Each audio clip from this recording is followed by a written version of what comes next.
What humans do without single job. Your AI alarm woke you at the perfect moment in your sleep cycle. Day start with your AI-powered barista. Your self-driving car is already outside, and when you arrive at work, there is no work. Not for you, not for anyone. Because yesterday, at 3:47 a.m., the last human job on Earth was automated. Yes, that's yours. The baristas, the surgeons, the lawyers, the truck drivers, the artists, the CEOs, all replaced. Every single job owned by AI. This isn't science fiction. Goldman Sachs estimates AI could automate 300 million jobs worldwide. The World Economic Forum says 92 million will be displaced by 2030. So let's take this to its logical extreme. What happens when that number hits 100%? There are roughly 3.3 billion employed people on Earth. Let's watch them disappear, job by job. First wave, the predictable ones. Factory workers. Robots already build our cars and phones. Truck drivers. Autonomous vehicles are already on highways. Cashiers. Self-checkout has entered the chat. Second wave, the surprising ones. Accountants. AI already does tax returns better than most humans. Lawyers. AI can review 10,000 contracts in the time it takes a paralegal to read one. Programmers. Yes, even coders. AI is already writing production-level code. Third wave, the ones we thought were safe.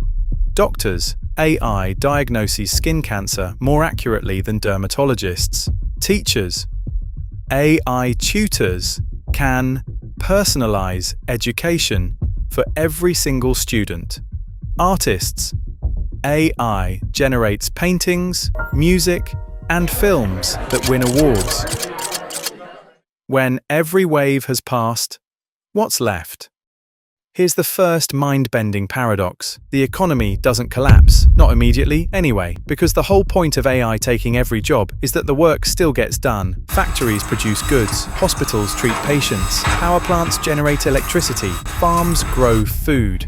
Logistics, networks deliver everything, everywhere, faster than ever. GDP actually goes up. Productivity skyrockets. The machines don't call in sick, don't need vacations, and don't argue in meetings about whether the button should be blue or green. The economy is producing more than ever. The problem isn't production. The problem is who gets the money. Here's where it gets real. Our entire economic system is built on a simple loop. You work, you get paid, you spend money, your spending becomes someone else's income. It's a cycle, but if AI does all the work, that cycle breaks. Companies make record profits, but nobody has a salary to spend. It's the ultimate economic paradox. Infinite supply, zero demand. So what do we do? And this is where it gets genuinely fascinating, because there are two completely different futures, and which one we get depends entirely on the choices we make. In Path A, the owners of AI become the new royalty. If you own the robots, you own the output. A handful of tech companies and their shareholders capture essentially all the wealth on Earth. Everyone else, you're given just enough to survive. Maybe a basic income, maybe food credits. But you have no purpose, no agency, no stake in society. This isn't a wild prediction. It's already happening in miniature. In 2025, the top 1% of Americans own more wealth than the entire middle class. Now, imagine that trend accelerated by 1,000. This is the future where humanity doesn't adapt to AI. It just watches it from the sidelines. Is this an AI tsunami? But there's another path. What if, instead of hoarding AI's output, we distribute it? Universal basic income isn't just a policy idea anymore. It's a mathematical necessity. In a world with zero human jobs, if AI generates all the wealth, then all the wealth belongs to everyone. And here's the beautiful part. Freed from working to survive, humans would do what we've always wanted to do. Create, explore, connect, build things not because we have to, but because we want to. Think about what the Renaissance did for art and science, and that was only a few thousand wealthy Europeans freed from manual labor. Now imagine 8 billion people, all with the time, resources, and freedom to pursue their curiosity. That's not unemployment. That's the greatest liberation in human history. Here's the question nobody asks about the AI utopia. Would we actually be happy? Psychology says no, at least not automatically. Humans need purpose. When people retire, depression rates spike by 40%. Lottery winners are famously miserable after 2 years. We're wired to need challenge, struggle, and the satisfaction of solving problems. Work isn't just economic, it's psychological. It gives us identity, community, structure, and meaning. So, in a world where AI does everything, humans would need to reinvent what work means. Not labor for survival, but effort towards something meaningful. And that might be the hardest transition in human history. Not the economic shift, but the psychological one. Even in a world of total AI, some things would become more valuable precisely because a human did them. Think about it. We already pay more for handmade pottery than factory-made. Human-performed live music creates something a playlist never can. A conversation with a real therapist hits different than a chatbot. In the AI economy, human effort becomes luxury. Made by a human becomes the premium label. Human teachers, not because they're more efficient, but because connection matters. Human artists, not because they're better, but because the act of creation has meaning. The economy wouldn't have 0 jobs. It would have 0 required jobs. And the jobs that remain would be the ones we actually want to do.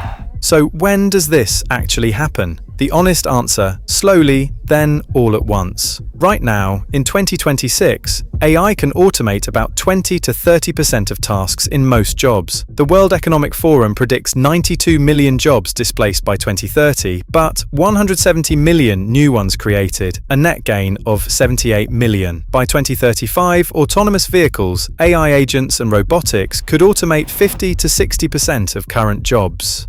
Full automation of nearly everything? Most experts say 2040 to 2050 at the earliest. That gives us 15 to 25 years, and that's not a small window. That's an entire generation to prepare. The question isn't whether AI will take all jobs, it's whether we'll use those 25 years wisely. This isn't a story about machines. It's a story about choices. Every past technological revolution, the printing press, the steam engine, electricity, the internet, destroyed millions of jobs and created millions more. But the transition was never smooth. People suffered during the gap. Evolution will be bigger than all of them combined. And the gap could be wider, or it could be the bridge to something extraordinary.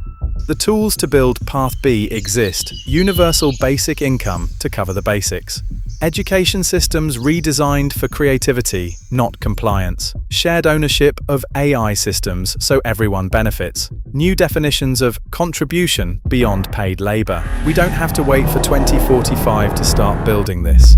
We can start now. Here's what I think is the most beautiful part of this thought experiment. For 200,000 years, humans have spent most of their waking hours working to survive. Hunting, farming, manufacturing, typing. What if the point of AI isn't to replace us? What if the point is to free us? To finally give us the time to figure out what we actually want to do with our one short life? The question isn't, what if AI takes all our jobs? The real question is, if you didn't have to work to survive, what would you do? That's a question worth sitting with. If that question made you think, comments what you think, hit like, and you're going to love what's coming next. Check the last video we posted about what if the sun disappeared as visual narration. Next week, what if humans could photosynthesize and never need food again? Subscribe so you don't miss it. Become a impossibly tomorrow.